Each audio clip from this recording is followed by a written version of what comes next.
Hi, welcome to Leafwood Learning. I am Lauren, and today we're going to be drawing this winter mountain scene. Here's one I did with the class actually yesterday, and this is one of my students, Brady, and that's his. And then, so you can see this one, we kind of like did our own artistic, visions on them, and he snuck in a little guy, which is great. And then this was the original that I had done before as well. So you can see there's lots of variations in this drawing. So follow along, and I think you're really going to enjoy it.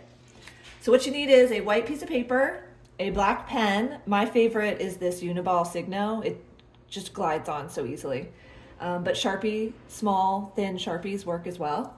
And then if you want to do a sky, then you need some type of colored marker or watercolor or crayon or colored pencil, whatever your artistic heart would like to color with, or you use no color.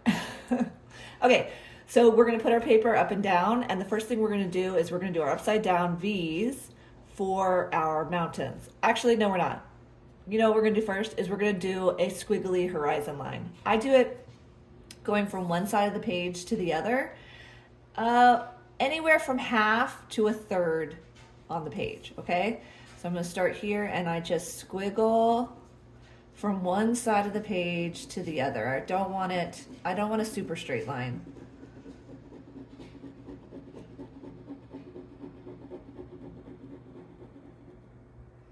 Like that. And I'm just gonna go back over it just 'cause.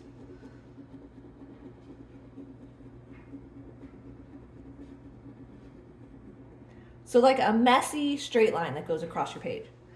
Then now we're gonna do our upside down V's for our mountains. Any variation you want, you don't have to do them exactly like I do. You just want them, I like them varying in height myself personally, but that's just mine.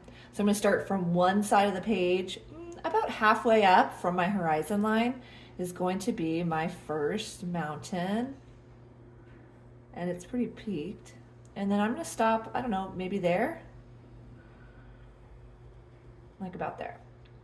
And then I'm gonna do the next one, again, any height you want. Let's see, I'm gonna have it start, how about right about here? I'm gonna go up, and then down. And I'm gonna have this one go all the way to the ground, just so you can see, you can do it either way. You can have them all go down to the ground, or just some of them go down. And then I'm gonna finish off with another one. I'm gonna make this guy, I don't know why it's a guy, but somehow this mountain is a guy. I'm gonna make it just a shorter one, like that. And I'm just gonna have it come off the page, like that. I'm pretty happy with it. Okay, now the next thing, I might clean up this line that I already messed up on, but that's okay. I kind of like it messy. And the next thing we're gonna do is we're gonna practice kind of like a shading technique of just like a scribble kind of, it's like hatching to shade. So what we're gonna do is we're gonna make another line that's gonna start at the apex of each of those mountains, and it's just gonna follow it down, and you wanna do it on the same side of each of the mountains, at a diagonal, coming down one side, like that. Does that make sense? And what I do there, I'm gonna do the same thing here. So I start at the apex or the top of the mountain, and I'm just gonna kind of follow it down, that. Doesn't have to be perfect, of course, always an art, don't try to be perfect. Then the same thing on my last one. I kind of try to make them similar in angle, but again, that's just my artist choice. Now we're gonna do a quick squiggle to show shading. I'll show you on one. So I start at the top and I just do a side to side squiggle, ziggy zag, all the way down to the bottom of that section. And then, I come all the way back up. And it's just a quick idea. It's an interpretation of a shadow on the mountain, right? And now I'm gonna do the same thing for the other two.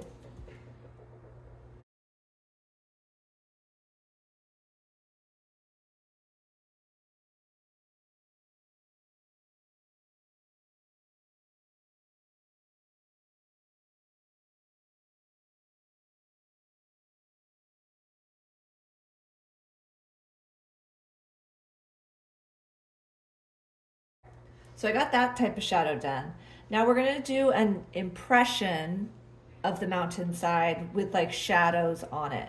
We're not trying to make it look like it's a photograph, like it's an exact replica. It's like an artistic impersonation, if you will, of where like the shadows would lie on this snowy mountains, okay?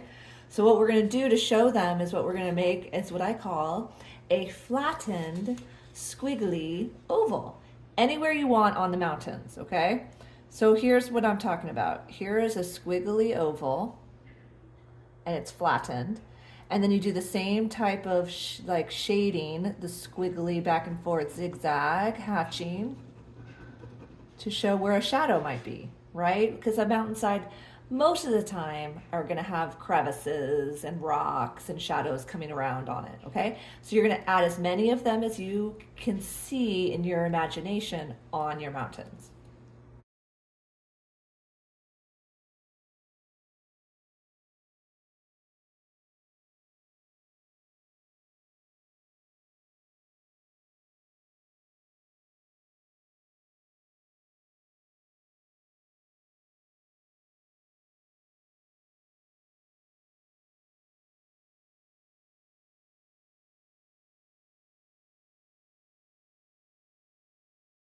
Okay, pretty happy with it. I don't want to do too many, um, just the right amount. So I kind of spaced them out. I'm looking at balance, right? Balance in nature, like always. Then what I'm going to do is I'm going to add some like smaller little squiggles just to kind of show maybe, I don't know, what do you think? Maybe something has traveled along there. So just like a little bit of squiggles where I think there might be some.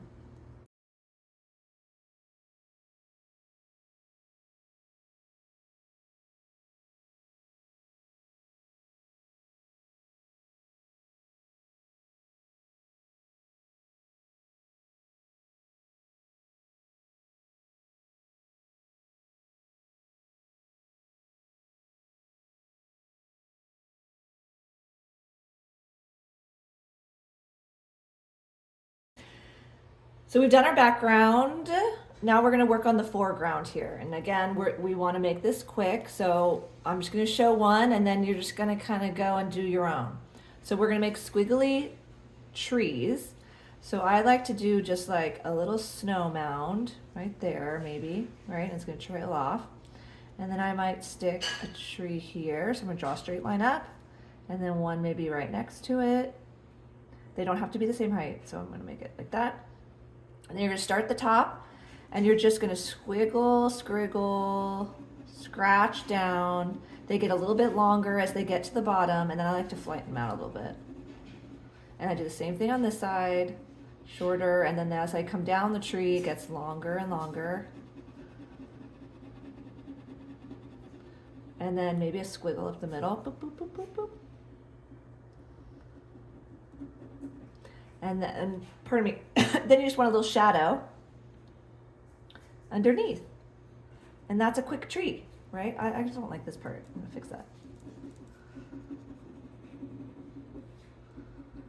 And that is a quick tree. So the trees that are near each other, I'm gonna make them kind of the same height. And as I progress backwards into the background, my trees are gonna get shorter and smaller, right? Because that would make sense as perspective.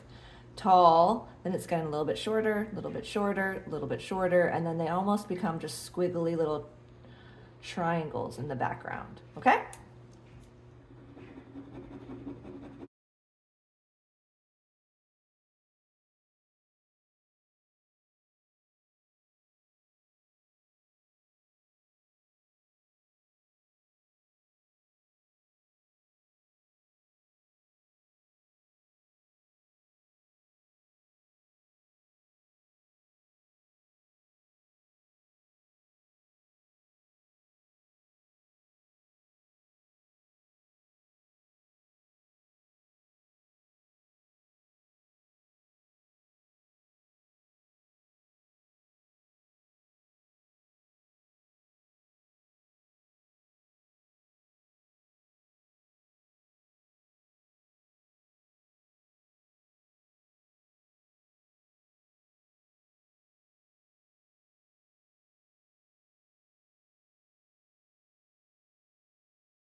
Okay, I'm gonna stop there so I don't overwhelm the scene. Now I'm gonna do just a little bit of like trails in the snow so it's not so stark.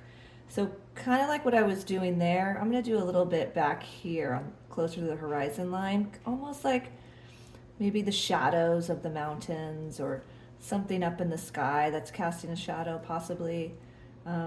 Maybe it's ice from a lake, I don't know, but I'm just kind of giving the illusion of something back here. So I'm just doing some almost horizontal squiggly little lines in the background.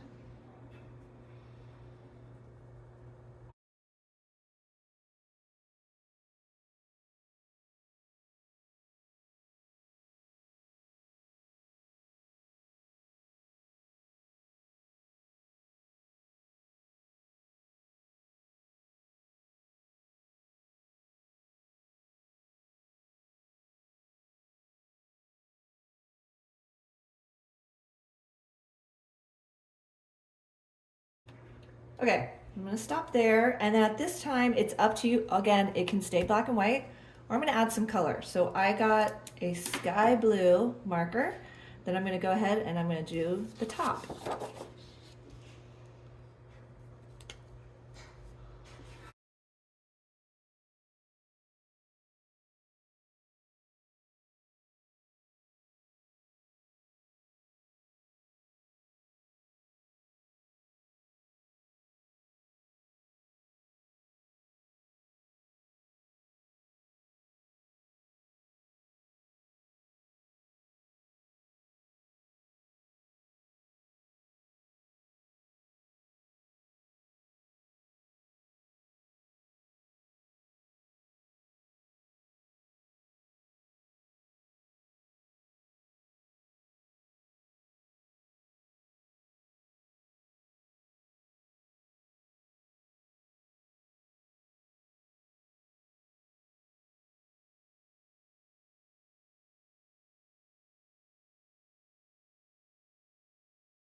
Okay, I think I'm pretty happy with that. I love coloring large spaces like that with the alcohol markers because it kind of gives it that, I don't know, like sun rays or snow falling, something like that, some kind of dimension, some action, right?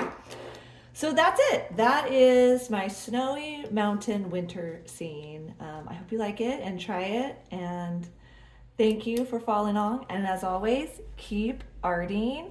Till next time, thank you. Bye.